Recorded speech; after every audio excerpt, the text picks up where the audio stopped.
Mungkin Anda pernah mendengar seorang wartawan TVRI yang ditembak oleh pencuri motornya yang waktu itu dipergoki tepat di depan rumahnya, dan dia meninggal dalam dekapan sang istri. Itu adalah kisah tentang wartawan TVRI Julie Elvano, dan sang istri sudah di sini, Mbak Rika Setiawati. Terima kasih ya sudah mau hadir. Saya hargai waktu yang Anda berikan untuk acara ini. Walaupun sekali lagi setiap kali kalau mau bertanya saya khawatir ini membuka kisah sedih Anda, luka lama, tapi terima kasih Anda sudah ada di sini. Boleh tahu waktu Mas Julie tewas ditembak itu umurnya berapa? Almarhum usianya 47 tahun. Waktu itu ya. Kejadiannya ini kapan persisnya? 17 Maret 2012. 2012, ya. Jadi 2 tahun yang lalu ya. Ya. Saya dengar pada saat Mas Julie ini ditembak, Anda sendiri masih dalam proses pengobatan karena baru operasi jantung. Iya, betul. Jadi dalam situasi seperti itu suami Anda meninggal. Iya. Dan saya baru resign dari pekerjaan juga. Baik. Bagaimana kisah tentang Mas Julie nanti akan saya tanyakan, tapi mari kita lihat liputan ini lebih dulu.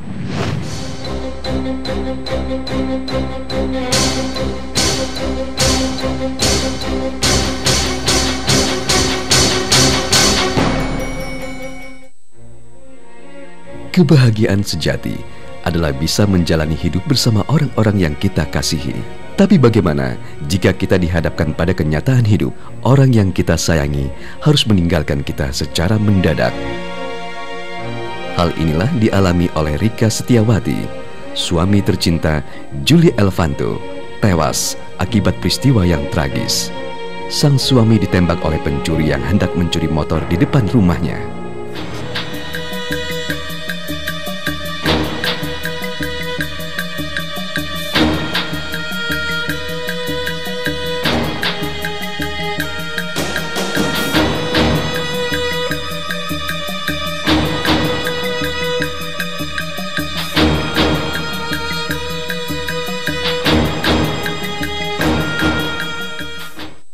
Kepergian sang suami meninggalkan duka yang mendalam bagi Rika dan kedua putranya, jelang Ramadan dan kenang jenayah.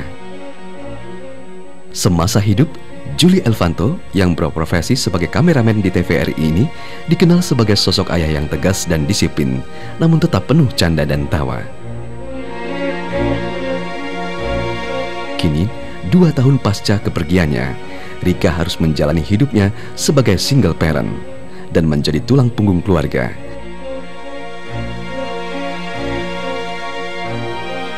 Rika berusaha untuk tetap tegar dalam menjalani hidup ke depannya demi kedua buah hatinya.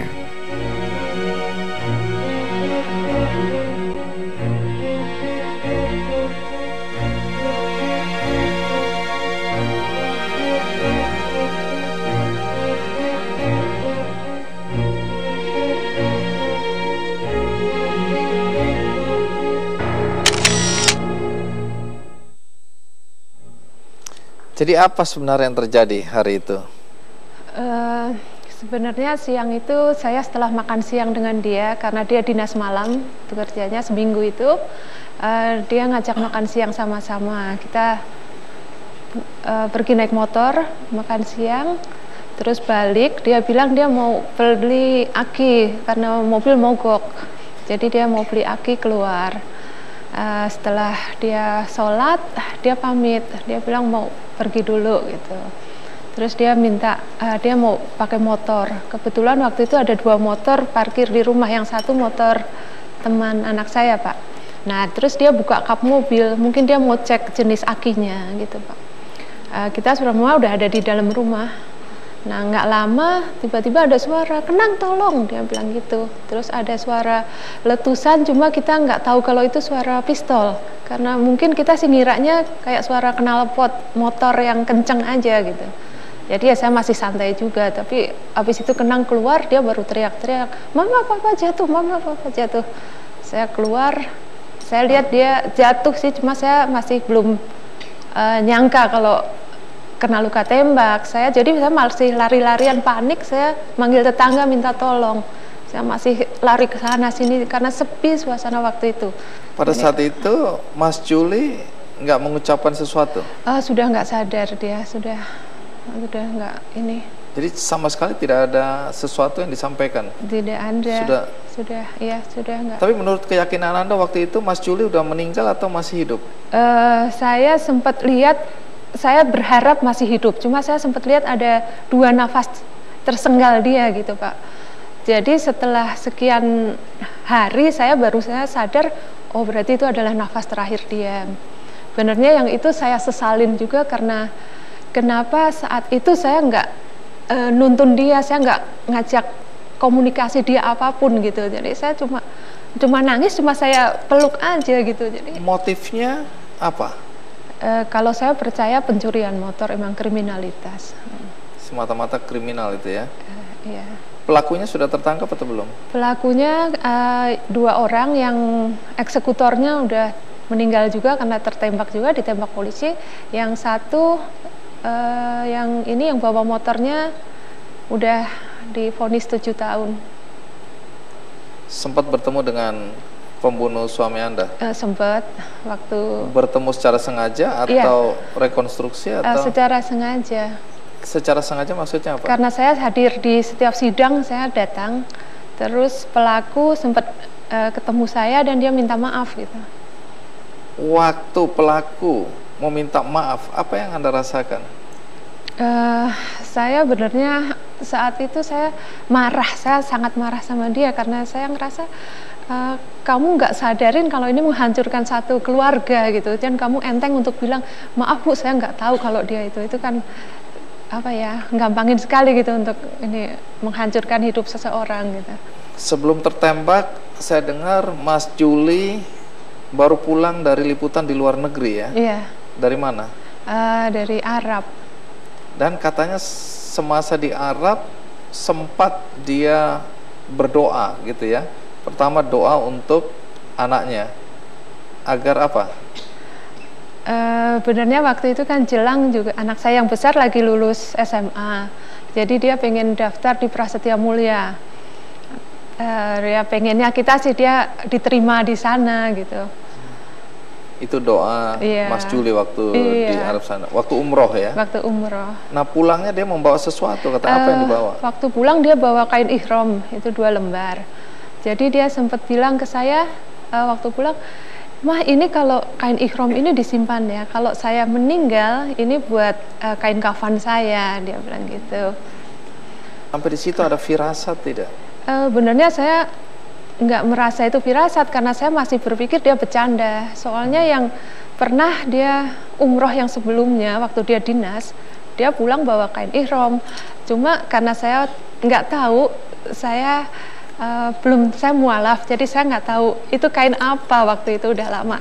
Saya gunting-gunting tuh kain, saya jadiin anduk karena saya mikirnya saya kirain ini bisa jadi anduk nih kan, jadi banyak gitu. Jadi saya gunting-gunting. Ya mungkin dia ya karena dulu dia nyesel kenapa saya guntingin, sekarang dia bawa lagi tapi dengan pesan. Iya, dia bilang ntar kalau saya meninggal ini buat itu ya, kafan ya. Oh iya, ya tapi saya kira bercanda lah. Oke, jadi waktu itu memang tidak ditangkap sebagai firasat. Bukan. Bagaimana situasi yang Anda hadapi dan bagaimana Anda bisa bertahan waktu itu? Benernya saya hancur sekali lah saat itu. Cuma akhirnya saya diajak satu teman untuk ikut pengajian bulanan. Saya datang sekali, terus saya dapat pencerahan yang luar biasa buat saya. Karena di situ dibilang sebenarnya kematian itu bukan tragedi, kematian adalah kepastian. Jadi ketika kita lahir itu adalah jalan menuju ke kematian. Jadi kapanpun ajal kan benernya itu ya milik Tuhan lah. Kapanpun ya harusnya kita ya siap aja gitu. Itu, dan saat itu sebenarnya setelah saya benar-benar saya tidak bisa bertahan ya, itu jadi kekuatan saya Pak, karena saya mulai pasrah. Karena saya benernya nggak mampu lagi gitu. Oke. Anak-anak bagaimana? Kesiapan anak-anak menghadapi kehilangan bapaknya? Justru saya ngerasa anak-anak yang jauh lebih kuat dari saya. Karena saat saya sangat terpukul, benernya mereka yang menguatkan saya. Itu yang bikin saya juga ngerasa, kok jadi anak-anak yang ngelindungin saya, bukan saya ibunya yang ngerangkul mereka gitu. Mereka luar biasa. Baik, orang bilang bahwa dalam setiap musibah ada hikmah. Kalaupun ada hikmah yang Anda bisa petik dari kepergian Mas Juli, suami Anda, apa hikmah yang Anda bisa petik? Hikmahnya benernya saya lebih dekat ke Tuhan. Saya jadi lebih pasrah, lebih jalanin hidup ya, saya serahkan ke Tuhan gitu Pak. Ngalir aja saya gitu. Karena benernya buat apa saya harus fokus semuanya, fokus dunia gitu. Karena benernya ada yang jauh lebih penting dari itu gitu. Bukan karena sakit orang meninggal, orang sehat seperti apapun, kalau emang ajalnya udah datang juga dia bisa diambil. Jadi sekarang saya menikmati setiap hal, saya nikmatin dalam sehari itu. Hal-hal yang paling sederhana pun saya syukurin. Karena kita tidak tahu kapan Tuhan memanggil kita. Iya. Baik, terima kasih Mbak Rika ya, sudah berbagi bersama kami semua di sini dan penonton di rumah tentu saja.